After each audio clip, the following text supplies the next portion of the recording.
Alright, you guys, welcome back to the channel, Simpson RC. Before we get started, make sure that you like, share, and subscribe my channel. Today we're going to go over the TRX6 from Traxxas and all the modifications I've done to it. Here's the controller that it comes with. Got high gear, low gear, differential lock. Right now they're open. That's the front locked. And that'd be all 6 axles locked. Here's the winch that I just got off of Amazon. It's about $30. Haven't tried it out yet. We'll see how it does for the price. The 2-in-1 Hobbywing Fusion brushless motor 2-in-1 combo. It's nice, and you can get all the weight up front and you don't have as much on the side. And for the ESC being mounted like right here underneath on the chassis. It's 1800 kilovolt motor. Comes with the tuner, just your drag brake, throttle. The TRXs are all reverse driven motors, so you can switch that right here. Max reversed force.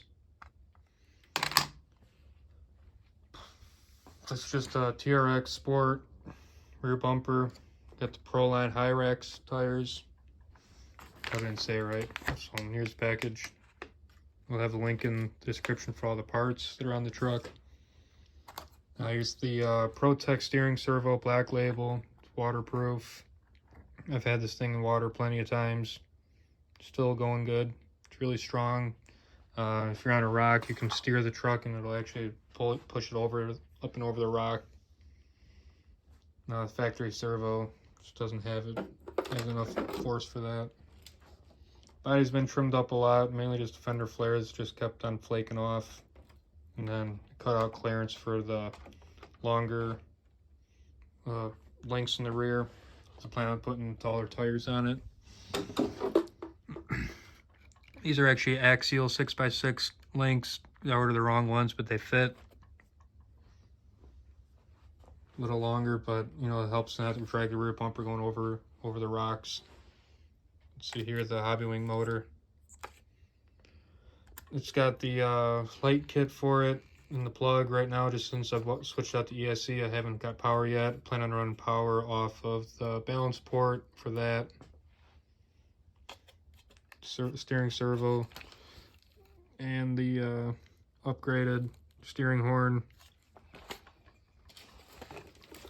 I've also got the Racing inner and outer portal covers in the front, along with the 12mm wider hexes on the front and rear.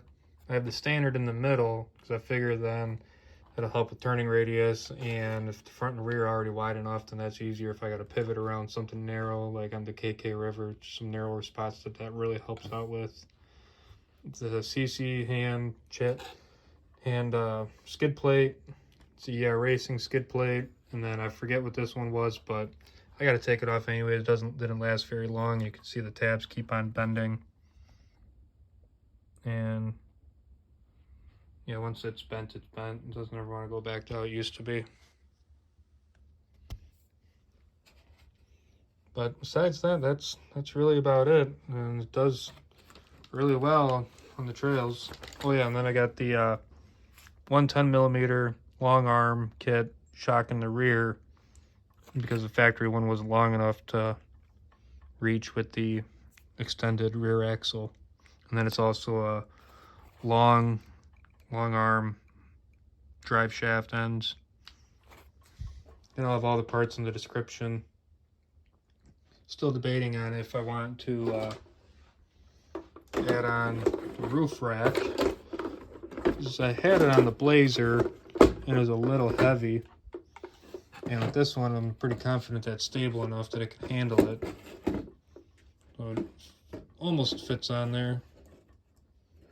The rear, I'd have to make some new holes because it mounts back here and it's obviously hanging off a little bit, and don't want to cover up the front lights that are under here. So those still light, just gotta fix that plug and then they'll work again.